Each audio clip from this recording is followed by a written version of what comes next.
네, 목사님들은 토요일 날 아주 열심히 설교를 준비합니다. 토요일 날은 그래서 웬만하면 다른 스케줄 또 만남 좀 절제를 하는 편인데요.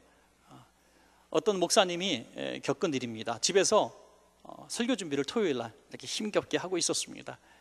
그 식구들이 좀 조심조심하죠. 설교 준비 방해 안 되기 위해서 조심조심 하는데, 철부지 막내 아들은 그런 아빠의 고민을 알 리가 없잖아요. 그래서 아빠 토요일인데 나가서 놀아줘 계속 그러는 거예요. 아빠가 안 된다, 아빠 내일 교회에서 설교해야 되니까 너 혼자 나가 놀아 그랬더니 막 울면서 떼를 쓰면서 아빠는 안 놀아줘서 나쁜 아빠다고 막 그러는 거예요. 그래서 이 목사님 화가 난 거예요. 야, 아빠가 내일 설교한다니까, 준비해야 되니까 너 나가 그랬어요. 그랬더니 이 아이가 마음에 상처를 입었는지 문을 콱 닫고 나가면서 하는 말이 이 목사님을 정말 멘붕에 빠지게 만들었다는 거예요.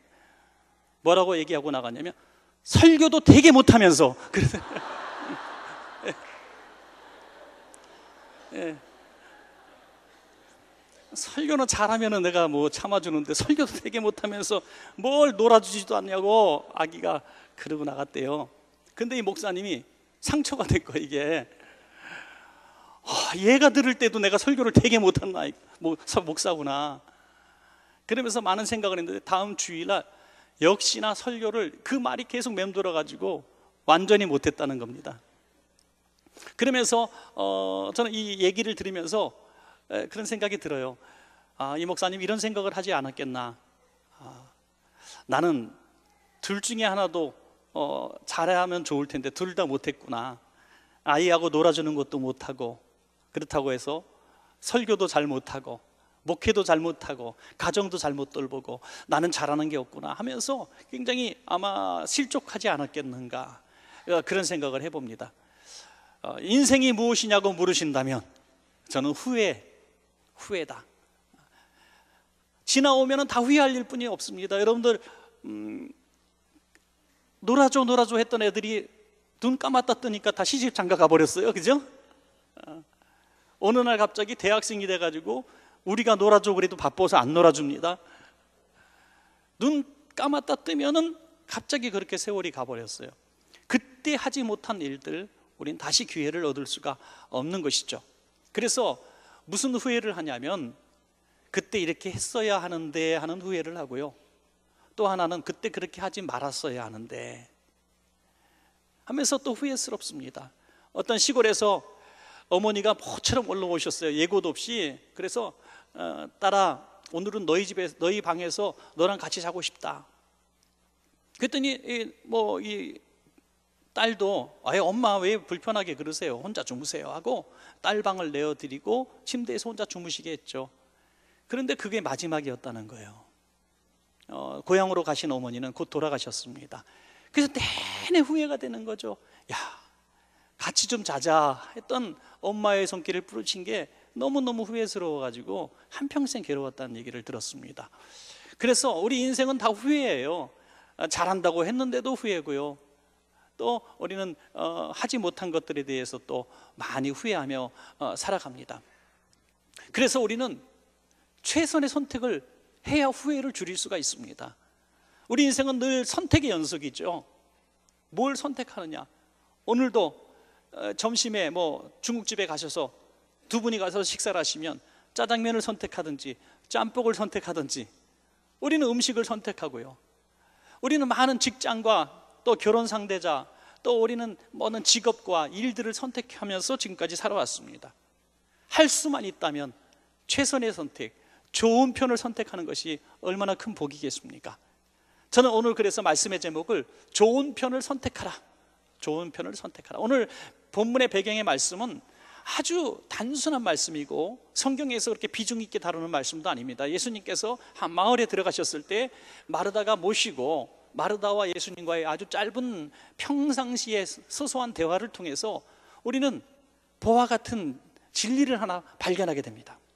그것이 뭐냐면, 우리가 날마다 해나가는 이 선택의 기준이 무엇인가를 발견할 수 있다는 거죠. 선택의 기준. 오늘 이 말씀을 통해서 우리가 앞으로 살아가면서 이 선택의 기준대로만 우리가 선택해 갈 수 있다면 우리는 후회를 줄일 수 있는 인생, 가장 하나님께서 기뻐하시는 인생이 될 줄로 믿습니다, 여러분. 그래서 오늘 말씀을 통해서 이 하나님의 관점에서 바라본, 또 우리가 말씀에서 말씀하시는 이 가장 우리에게 올바른 선택, 좋은 선택, 최선의 선택이 뭔가, 그 비결 두 가지만 우리 살펴보도록 하겠습니다. 첫째로, 때를 따라 선택하라는 것이죠. 때에 맞는 선택을 하라는 거죠. 여러분, 이 선택을 할 때에 항상 좋은 선택이 있을 수 없고 항상 나쁜 선택이 있을 수 없습니다. 그때에 그것을 선택하는 것이 최선의 선택이 된다는 거죠. 아주 유치한 예화를 한번 드려보겠습니다. 날마다 나 갈비 먹고 싶다, 갈비 좀 사줘 하는 분이 있었는데, 시간 없다 바쁘다 안 사시더니 그분이 치과 가서 이빨을 뽑으신 날, 치아를 뽑으신 날 갈비 산다고 전화를 합니다. 그러면 니나 많이 먹어라 그러잖아요. 예. 그분이 필요할 때 먹고 싶다고 하는 그날이 최선의 선택의 날이죠. 그날 사줬으면 얼마나 좋았을까요? 그러니까 최선의 선택, 좋은 선택이라고 하는 것은 그때에 맞는 선택입니다. 그건 지나가 버리면 아무 소용이 없는 거예요. 뒀다가 다 썩어버리는 게 얼마나 많은지 알 수 없어요. 어르신들 참 소천하시고 나면은 그 집안 정리하다가 자녀들이 또 한 번 운다는 게 뭐냐면, 너무 좋은 것들을, 새 옷들을 뚜껑도 안 열고 그냥 쌓아 놓으신 거예요. 속옷들 우리 손주, 손녀가 사다 드리면 아까워서 못 입으시는 거예요. 그게 이만큼 쌓여 있는 거죠. 참 안타깝잖아요. 여러분, 어르신들, 원천교회 어르신들은 오늘 집에 가셔서 제일 새 거 박스 뜯어가지고 찐빙을 내일 입으시기 바랍니다. 그 아까워할 게 아니에요. 지금 내가 최고로 좋은 것을 누리는 게 얼마나 복인가 하는 것이죠. 이게 타이밍이라 그러잖아요. 타이밍이 얼마나 중요한지 모르겠습니다. 여러분, 마르다에게서 굉장한 우리는 강점을 발견할 수 있어요. 마르다는 보통 사람이 아닙니다. 오늘 예수님께서 한 마을에 들어가셨을 때 마르다는 그 소식을 미리 알고 있었습니다. 정보를 들었어요. 그래서 딱 기다리고 있다가 준비 다 완벽하게 해놓고 예수님 저희 집에 오십시오라고 초청한 사람입니다. 누가복음 10장 38절입니다. 그들이 길 갈 때에 예수께서 한 마을에 들어가시매 마르다라 이름하는 한 여자가 자기 집으로 영접하더라. 예수님 오십시오 하고 기다렸습니다. 문을 열었습니다. 예수님이 오신 그 타이밍을 놓치지 않았어요. 아주 최선의 선택을 했습니다. 그리고 어떤 집에 가시기 전에 우리 집으로 초청했습니다. 대단한 선택이죠. 오늘 성경에는 그 집이 마르다의 집이다 그렇게 말하고 있습니다. 마르다의 집, 그러니까 성실하게 산 사람입니다. 재산도 모았습니다. 여자의 이름으로 집을 소유하기가 더 어려운 시대에 남자도 있는 집안에서 오라비 나사로가 있었지만 그는 이 자기의 소유의 집을 가지고 있을 만큼 아주 열정적인 삶을 살았던 사람입니다.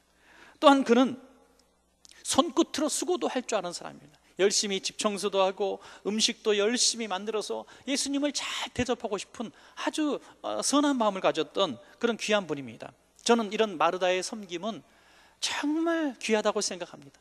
오늘 본문에는 왠지 마르다의 이 헌신이 좀 평가절하되는 것 같이 여겨져서 참 안타까운 부분이 없지 않아 있습니다.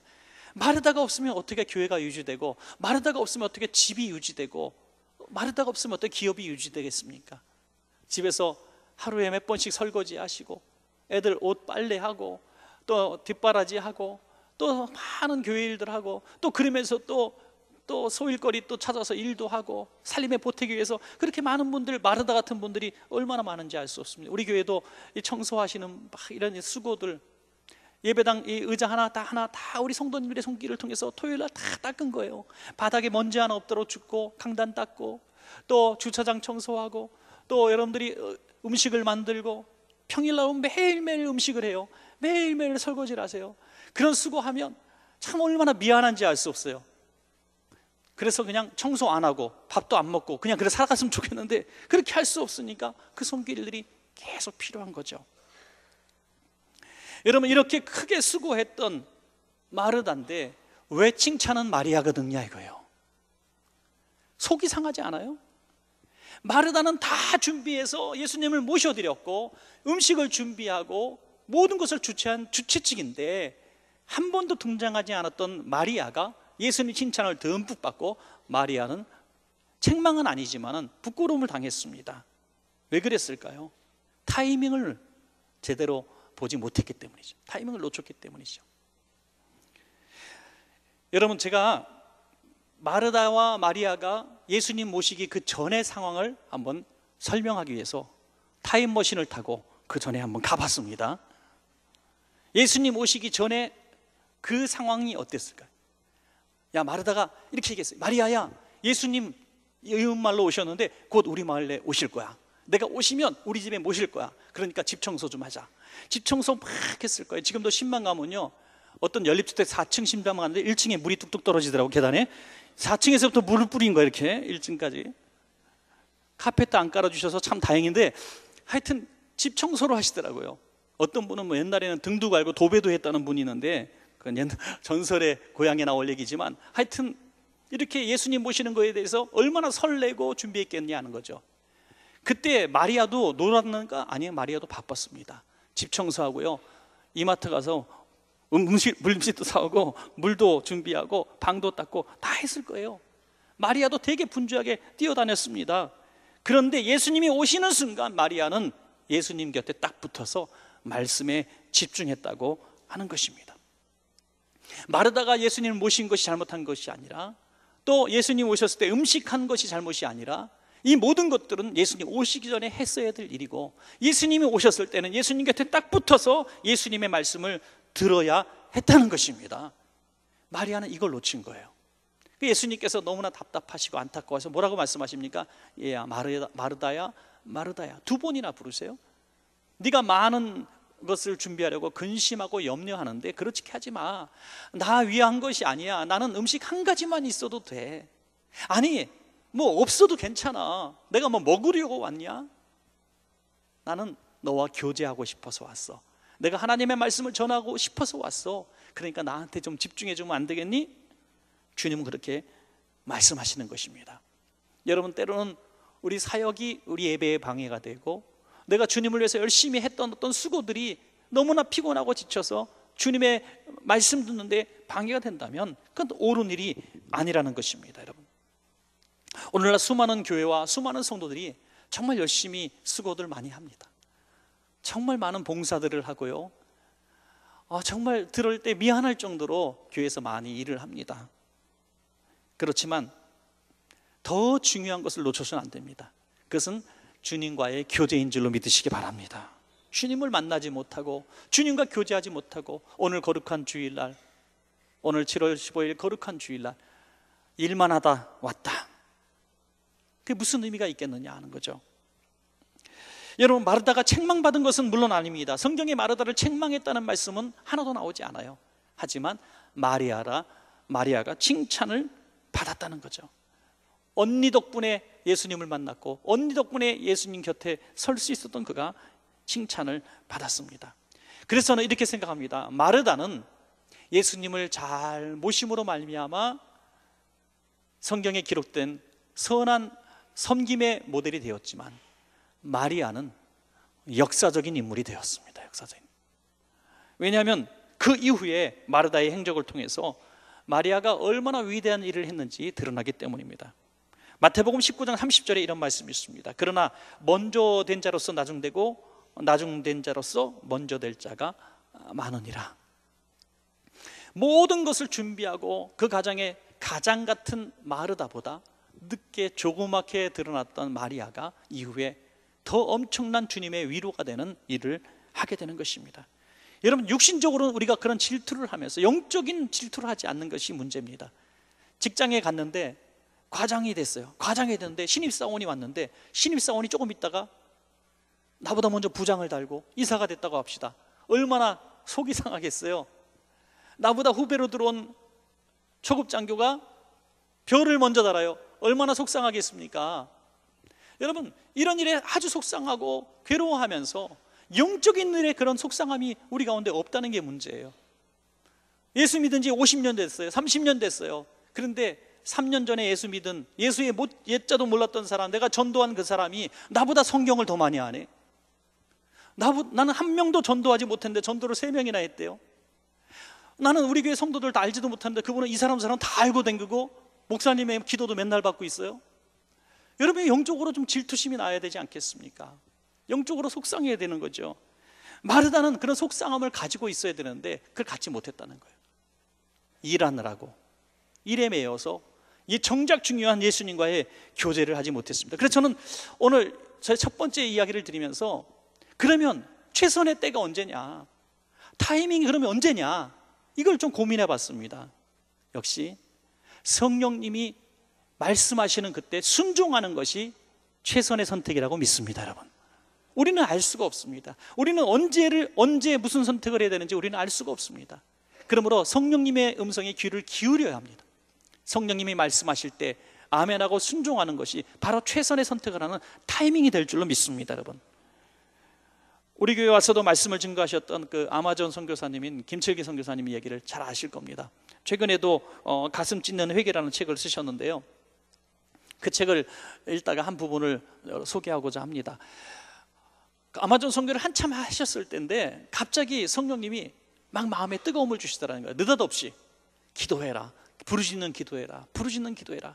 그래서 영문도 모르고 그냥 주여 주여 하고 기도합니다. 그런데 한 달쯤 기도하면 뭔가 기적이 일어날 줄 알았는데, 교회가 막 부흥하고 신학생들이 막 어떻게 될 줄 알았는데 아무 일도 일어나지 않습니다. 그런데 기도는 계속 하라고 하시는 거예요. 그래서 영문도 모르고 또 교회 가서 또 주여 주여 기도합니다.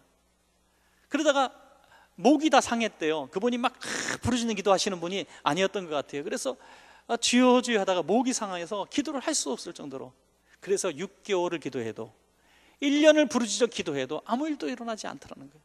그래서 이건 뭐냐, 그러던 중에 갑자기 하루에 몰아치듯이 하나님의 역사가 일어납니다. 준비된 역사가 일어납니다. 갑자기 신학교 학생들이 하나같이 하루아침에 성령을 받아버리고 방언 기도를 받아버립니다.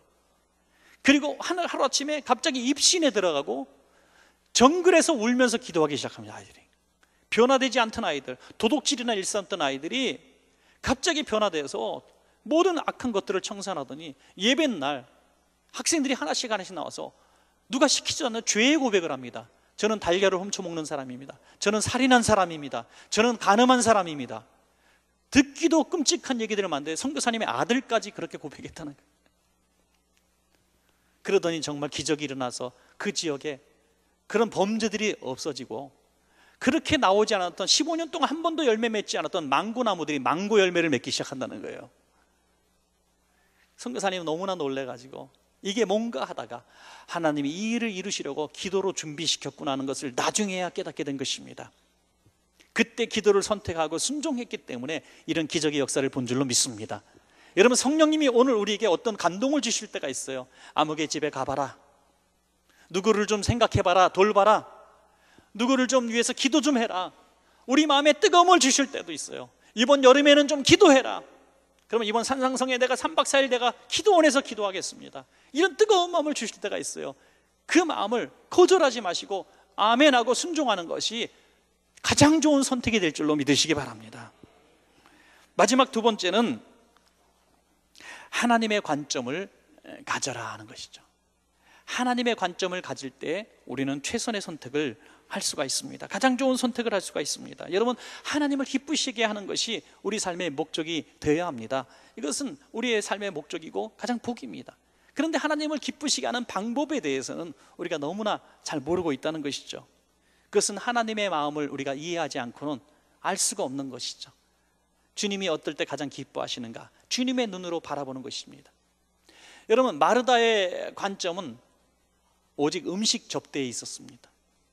예수님을 모셔서 예수님에게 아주 맛있는 거 드리는 것이 온통 마음을 사로잡은 관점이었어요. 여러분, 목사님을 모시고 예배를 드릴 때에도 목사님이 뭘 좋아하시나 이거 메뉴를 미리 알고 이렇게 준비하는 거 뭐 있을 수 있죠. 그런데 거기에 너무 집중하고 막 한참 목사님 말씀하시는데 피 하고 압력밥솥 터지는 소리가 나고, 그러면 예배가 갑자기 흐트러지고 설교 듣다가 3번 4번 왔다 갔다 하면은 목사들의 마음도 예수님 같은 말을 하고 싶은 거예요. 음식은 라면만 먹어도 좋은데 진짜 10년 만에 처음 신방 왔는데 우리 예배에 집중합시다. 이렇게 하고 싶은 거 아니겠어요? 그렇습니다. 마르다의 관점은 예수님을 물론 사랑했고 물론 좋은 것으로 대접하고 싶었는데 그 마음이 나쁜 게 아닙니다. 너무나 아름답고 귀한 마음인데 주님의 마음을 헤아리지 못했다는 거죠. 주님이 얼마나 답답하셨겠습니까? 1952년 12월이었습니다. 1952년 12월이면 여러분 전쟁 중이라는 거 아실 겁니다. 그때 미국 대선에서 당선된 그 아이젠하워 대통령이 부산의 유엔군 묘지를 이제 방문하게 되었습니다. 그래서 미국 측에서 한국에 연락을 합니다. 대통령이 가시는데 그 미국의 젊은이들 이 먼 땅까지 와서 그렇게 죽었는데 무덤을 보니까 너무 비참하다는 거예요. 한겨울이니 너무 그냥 대충 그냥 이렇게 시신을 안장했으니 보기 너무 안타까웠던 거죠. 근데 우리 대통령이 와서 우리나라 백성, 우리 청년들이 여기서 이 먼 땅에서 이렇게 죽은 거 볼 때 얼마나 마음이 아프겠냐 이거예요.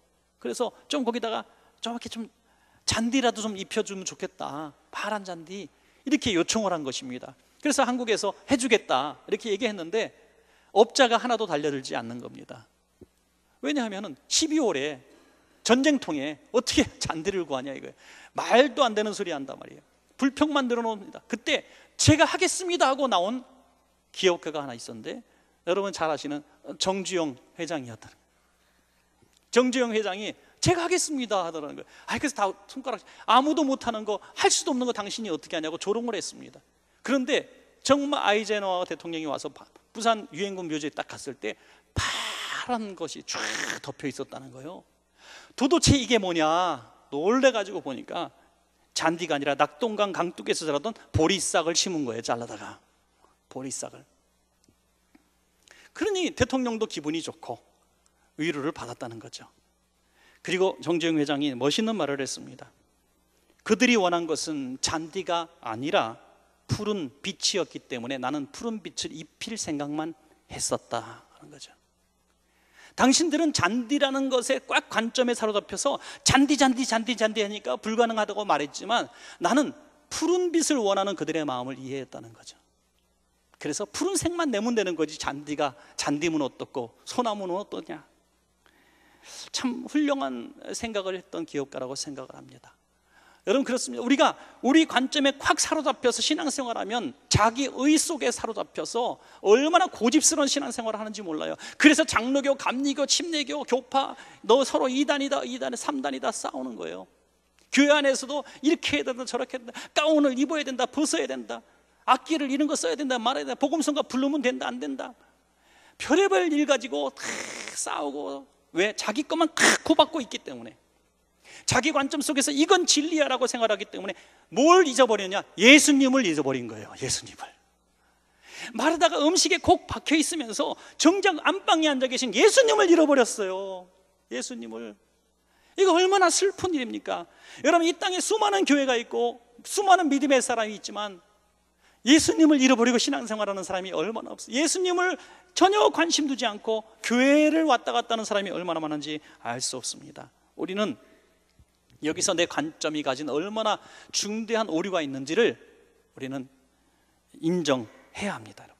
여러분 우리가 그런 마르다의 관점으로 내 관점으로 신앙생활하는 사람의 중요한 증거들이 있습니다. 그것을 한번 여러분 진단해 보셨으면 좋겠어요. 제가 콕 찌르는 말이라 아플 수 있습니다. 그거는 뭐냐면 기쁨이 없다는 거예요. 신앙생활에 기쁘지 않습니다. 왜? 예수님을 바라보면 기쁠 텐데 내가 해야 될 이 임무를 바라보기 때문에 기쁨이 없어요. 나 성공해야 돼, 나 잘 돼야 돼, 우리 애들 잘 돼야 돼, 나 교회에서 인정받아야 돼, 요번에 여름 성경과 잘해야 돼, 요번 찬양 잘해야 돼, 실수하면 안 돼. 온통 성공에 대해서 관심이 많아요. 목사님들도 교회가 부흥 안 되면 난 목회 실패자야, 우리 성도님들 빚을 잘 갚아야 돼, 뭐 문제가 잘 해결돼야 돼, 교회가 안전해야 돼, 이런 온통 근심 속에 건물 유지, 또 우리 교회의 성도 수에 대해서 관심을 지나치게 갖다 보니까 예수님을 안방에 모셔놓고 잊어버리고 있는. 예수님이 여기서 말씀하시는 거 안 들려요? 야, 나 좀 봐줘. 저는 살짝 들렸는데 안 들리세요? 나 투명인간이니? 날 좀 봐줘. 나 보러 온 거잖아. 여러분, 그 예수님을 좀 받아들이시기 바랍니다. 그 예수님의 관점에서 나를 바라보는 것이 얼마나 중요한 것인가 하는 거죠. 누가복음 10장 40절에 마르다는 준비하는 일이 많아 마음이 분주한지라 예수께 나와 이르되 주여 내 동생이 나 혼자 일하게 두는 것을 생각하지 아니하시나이까 그를 명하사 나를 도와주라 하소서. 자기 관점에 사로잡힌 사람의 또 하나의 증거는 비판입니다. 비판. 비판. 자기가 옳다고 생각하는 일에 콕 박혀 있으니까 다른 사람이 하는 건 다 마음에 안 드는 거예요. 그래서 다 잘못됐다는 거예요. 저 집사님은 저래서 문제고, 저 권사님은 저래서 문제고, 저 A 교회는 저래서 문제고, B 교회는 저래서 문제고. A 집사님, B 집사님이 싸우면 가관이에요. 아주 보니까 가관이에요. A 집사님이 기도하는 일이에요. 하나님, 저 B 집사 하는 꼴 좀 보십시오. 하나님 보실 때 너무나 악하고 거짓말하고 못되지 않았습니까? 하나님 살아계심을 보여주시옵소서. 근데 B 집사가 A 집사를 향해서 똑같은 기도를 하고 있더라니까요. 주님은 분명히 정확한 판단력을 갖고 계신 재판장이신데 자기 관점에 사로잡히니까 자기 죄는 안 보이고 남의 죄만 보이는 거예요. 그런 신앙생활은 근심과 불평의 신앙생활을 하게 됩니다. 여러분 혹시라도 신앙생활하면서 저 집사님도 마음에 안 들고 저 교회도 마음에 안 들고 한국 기독교회도 마음도 안 들고 예수님은 좋은데 교회가 너무 싫고 그래서 너무 괴로운 분들이 있습니까? 오늘 한번 내 관점에서 고개를 탁 들고 주님이 나를 보시는 관점으로 한번 나를 보시길 바랍니다. 그러면 주님의 음성이 들릴 거예요. 누가복음 10장 41절부터 42절입니다. 주께서 대답하여 이르시되 마르다야 마르다야 내가 많은 일로 염려하고 근심하나 몇 가지만 하든지 혹은 한 가지만이라도 족하니라. 마리아는 이 좋은 편을 택하였으니 빼앗기지 아니하리라 하시니라. 이 좋은 편을 빼앗기지 아니하리라. 너는 지금 좋은 편 선택하지 못했어 라고 말씀하시는 것입니다. 저도 이 설교를 제가 하고 제 설교를 듣는다는 것은 참으로 고통입니다. 너무나 마음에 안 들어요. 제 설교 듣고 원천교회 신앙생활 하시는 분들은 제가 정말 존경합니다. 제가 들어도 실수투성이고 너무 안 맞는 거 많이 할 때도 있고요. 엉터리 정보를 제공할 때도 있고 참 부끄러울 때가 많습니다. 그래서 잘 듣지 않는데 언젠가 한번 제 설교를 제가 듣다가 모니터하다가 정말 제가 그렇게 하고 있었구나 깨달아서 수정한 적이 하나 있습니다. 그것은 제가 몸을 이렇게 흔들면서 설교하고 있더라고요. 이렇게 완전히 제가 들으면서 막 멀미가 나는 거예요. 보면서 제가 그때 깨달았잖아요. 성도들이 왜 자는지. 체면을 걸 때 있잖아요. 이렇게 시계 같은 걸로 이렇게 하면은 다 자잖아요. 제가 몸으로 시계추처럼 왔다 갔다 하니까 다 주무시는 거였어. 내가 얼마나 회개했는지. 그래서 그때부터 이렇게 똑바로 서갖고 설교하는데 한번 의식을 했어요. 몸을 흔들지 않기 위해서 어깨를 딱 고정하고 좀 자꾸 의식을 했더니 좀 줄어들었어요. 그랬더니 성도님들이 주무시는 분들이 줄어가기 시작하더라고요. 그때 그 모니터를 제가 모니터링을 하지 않았더라면 그걸 못 봤을 텐데 그거 한 번 본 것이 얼마나 제게 유익했는지 몰라요. 사랑하는 여러분, 누가 저에게 얘기를 감히 해 주시겠습니까? 문 목사 몸 흔들지 마, 죽겠어, 멀미나 죽겠어 이랬으면 참 제가 고쳤을 텐데 아무도 그런 얘기를 저한테 해주지 않아요. 저는 저 자신이 저를 봐야 되는 방법밖에 없더라고요. 여러분을 볼 수 있는 방법은 여러분이 보는 방법밖에 없어요. 하나님의 관점으로 여러분을 한번 보십시오. 하나님의 관점으로. 하나님, 내가 정말 지금 잘하고 있어요? 하나님, 내가 오늘도 잘 선택하고 살았습니까? 하나님, 내가 지금 살고 있는 게 제대로 살고 있는 거 맞습니까? 내가 정말 믿음으로 아이들 잘 양육하고 있는 거 맞습니까? 내가 교회 생활 정말 제대로 하고 있는 거 맞습니까? 얼마 남지 않은 인생, 좀 눈 감았다 뜨면 주님 앞에 설 텐데 내가 정말 오늘 내가 가진 물질과 재능과 기술과 시간을 통해서 하나님의 일을 제가 좀 하고 있습니까? 라고 하나님께 좀 물어보십시오.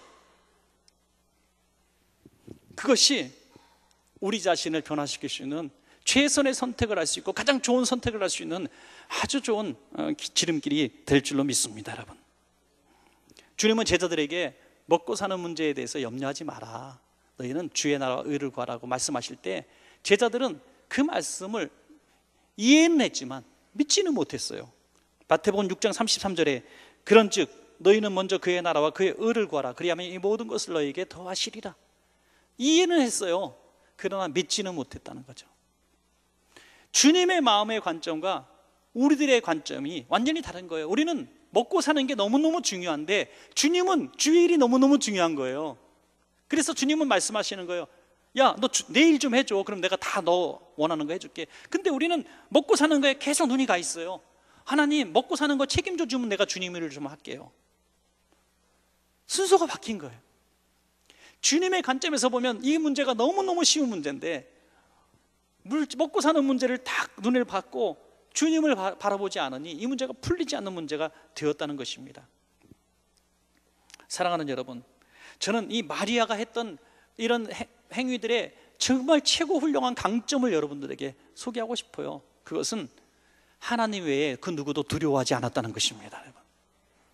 그 언니가 사정할 때에 왜 미안하지 않았겠어요? 그렇지만 주님 곁을 지켰습니다. 그런 강점이 있었기 때문에 어떤 일이 벌어졌는가? 요한복음 12장 1절부터 3절까지 제가 한번 읽어드릴게요.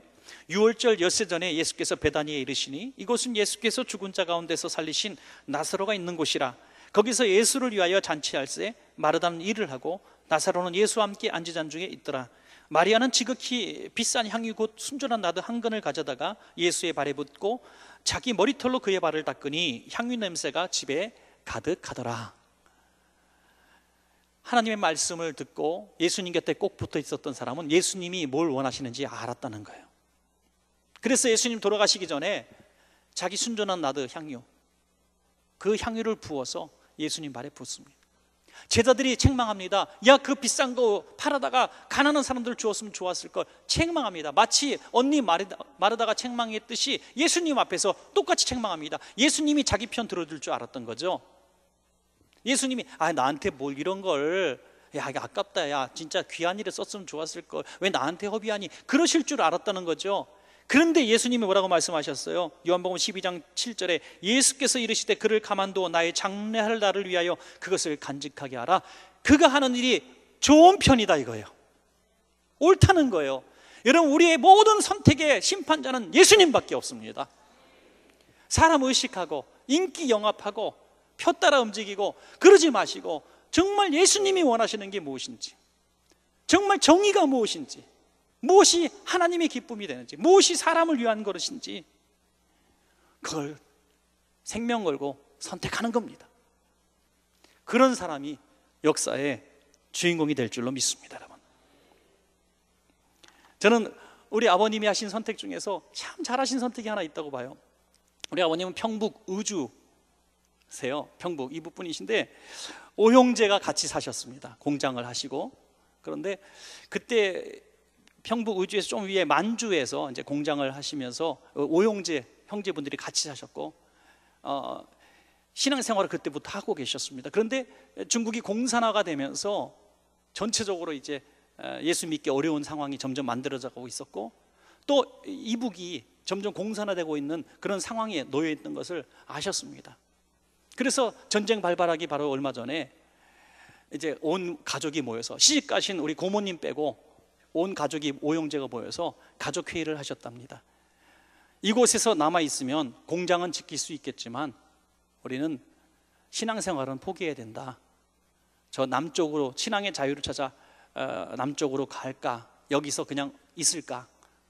가려면 다 우린 잃어버리고 포기하고 간다. 그때 공장이 3개가 있었대요. 공장 3개 다 포기하고 가야 된다. 어떻게 하겠느냐? 긴 가족 회의를 통해서 다 버리더라도 우리 신앙의 자유를 찾아갑시다 하고 그걸 다 팔고 전진해서 비행기 타고 남한에 와서 부산에서 정착을 하게 돼서, 제가 부산 출생입니다. 만약에 그곳에 남아있더라면 신앙생활도 못했을 거고 공장은 당연히 빼앗겼을 것이고 어떤 생애를 살았겠습니까? 그래서 제가 제일 잘하신 선택이 신앙의 자유 찾아 부산 내려가신 겁니다. 그렇게 말씀을 드립니다. 사랑하는 여러분, 그 순간에 다른 선택을 했더라면 어떤 일이 벌어졌을까? 우리는 아무도 알 수 없습니다. 사랑하는 여러분, 선택은 이렇게 소중한 겁니다. 말씀을 맺겠습니다. 마리아의 선택을 칭찬하신 이유는 성령의 인도하심 따라서 그때에 맞는 선택을 했기 때문에 주님이 칭찬하셨습니다. 그리고 하나님의 관점으로 나를 내려다보면서 내 주관과 내 고집이 아닌 하나님의 마음에 기쁨이 되는 선택을 했기 때문에 하나님이 칭찬하셨습니다. 이 귀한 선택, 밭에 감 주인 보화를 찾듯이 하나님 나라를 선택하신 여러분, 이 선택의 기준을 가지고 앞으로 살아가신다면 성공하는 인생이 될 줄로 믿습니다. 여러분 모두에게 이런 복이 있기를 간절히 축원합니다.